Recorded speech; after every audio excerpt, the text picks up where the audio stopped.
They told you she was your peace, your healing, your light in the dark. But what if she was none of those things? What if the peace you felt was only stillness before collapse? The quiet, not of healing, but of hesitation before the storm? What if she was never softness, but strategy? Not evil, not cruel, just survival. She didn't heal your wounds. She studied them like a surgeon mapping arteries, but not to save, to understand where to press, when to pull, how to keep you bleeding just enough to stay close. She didn't love you for your truth. She loved you for your utility. You were a boy, and boys believe stories. They told you love looked like sacrifice, that women were angels, soft and sacred, that your job as a man was to earn her through proving, performing, pursuing. And so you chased, you gave, you burned yourself for a warmth that was never yours to begin with. Because deep down, no one told you the cost of believing the fairy tale. No one told you that becoming her hero meant losing your own self. You didn't fall for her. You fell for the feeling she gave you, the illusion that your broken pieces was somehow art in her eyes. But was it admiration, or was it calculation? She wasn't your salvation. She was a mirror, reflecting your craving to be seen, to be important, to finally matter. And when she gave you that feeling, you confused it with love. But it wasn't love. It was emotional currency. And you were the one paying. You stopped being a man. You became an echo. Her approval decided your worth. Her attention became your oxygen. Her silence became your anxiety. And the more she pulled away, the more you gave. You folded. You silenced your voice to keep her near. You called it love, but it was self-erasure, wrapped in romance. You thought she was gentle, but softness isn't always sincerity. It's calculation.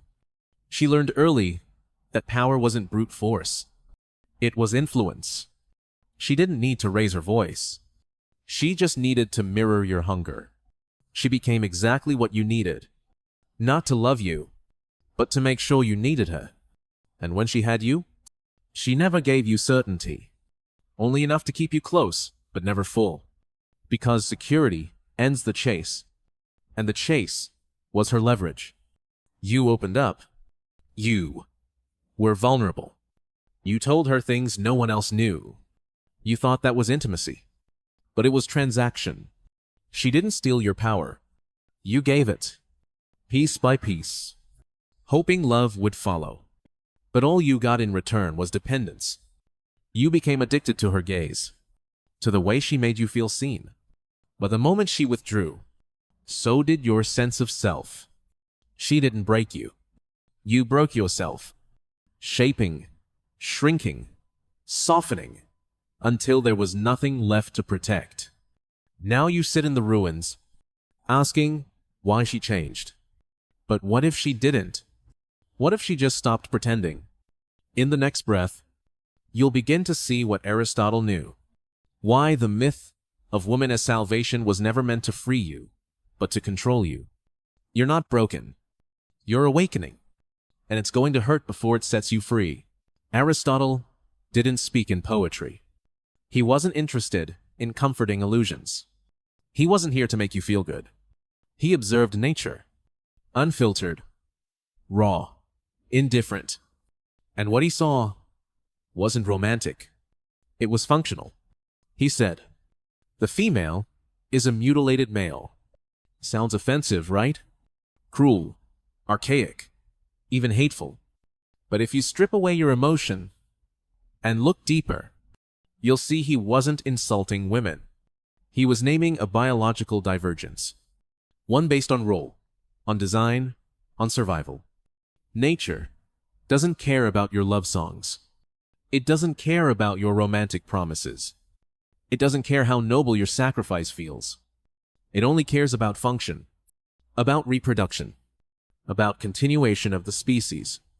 In nature, Everything adapts to survive, not to be loved.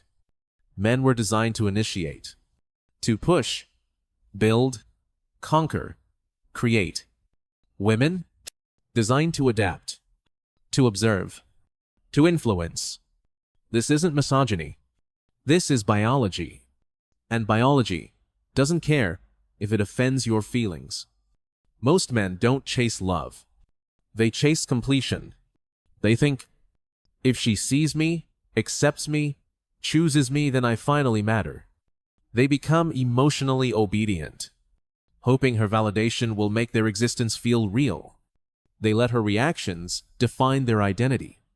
They let her emotions control their truth. This isn't love. It's dependency wearing lipstick. You thought she was a blessing. She was an adaptation. She wasn't saving you. She was surviving you. Not because she's evil, because she learned how the game works. She watched. She listened. She mirrored. And then she gave you just enough softness, just enough vulnerability, just enough attention to make you attach, but never full certainty, because certainty kills the hunger. And your hunger was her power. You gave her everything except your spine. You exposed your heart, but buried your boundaries. You bent to keep her comfortable. You silenced your voice to keep her near. And you told yourself that was being a good man. That was erasing yourself in exchange for affection. And when she stopped reflecting back what you needed, you didn't just lose her. You lost yourself. You said, she changed. She's cold. She doesn't love me anymore. But maybe she didn't change. Maybe she just stopped pretending.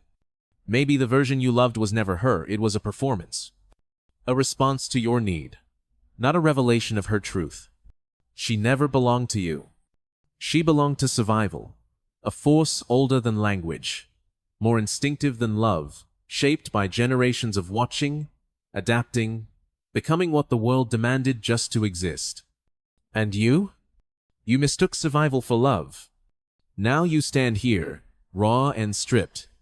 No mask, no fantasy, no pedestal left. And the question echoes louder than ever. If she was never yours, then who are you now? In part 3, you'll find the only power that was ever truly yours. The power of reclaiming yourself, without needing her reflection to feel real. Now you're alone. But it's not heartbreak you're feeling. It's exposure. You're not grieving her. You're grieving the lie. The illusion of being complete through someone else. The fantasy that her love would fix you, define you, complete you. But she never held that power. You gave it to her. And now, in her absence, you finally see how hollow that bargain was. This is the moment you face the mirror for real. No makeup, no story, no pedestal, just you. And maybe for the first time in your life, you realize something terrifying. You don't know who you are without her gaze. Because every version of yourself that you built was designed to fit within her frame. You were a painting, waiting to be hung in someone else's gallery. Because everything you became, the strength, the softness, the sacrifice, was designed to earn her love. Now it's time to burn all of that down. Stop chasing women. Stop chasing softness. Stop chasing reflections. Chase stillness. Chase sovereignty. Chase yourself. Build yourself from the inside out. Not to be picked, but to pick. To choose your path without asking for permission. That's manhood. She might come back. She might test your silence. She might press your old buttons to see if you're still programmable. And if you're not, if you stay grounded, if you don't chase, don't bend, don't beg, that's when everything shifts. She'll either walk away or meet you as an equal. But either way, you win. Because you didn't lose yourself this time. Real love isn't rescue. It isn't emotional oxygen. It isn't performing for affection. It's two sovereign souls. standing side by side, not completing each other, but respecting each other's wholeness. That kind of love only finds you when you stop needing it to survive. Stop looking for her. Start becoming him. The man who doesn't fold, who doesn't trade truth for comfort, who doesn't hand over his soul for softness. You don't need her gaze to feel seen. You need your own spine to feel alive. Because she was never your purpose. She was your lesson. And now you know. If this message burned something inside you, good. Let it. Let it destroy every soft lie you built your manhood on. Let it tear down the illusion that love is supposed to save you. Because the man who rises from that fire is not the boy who chased fairy tales. He's the man who builds his kingdom in silence. Who doesn't need to be chosen? Because he already chose himself. So if you're ready to live without illusion, without apology, without chasing shadows, welcome. Welcome to your awakening. Now go. Not to find her, but to find you.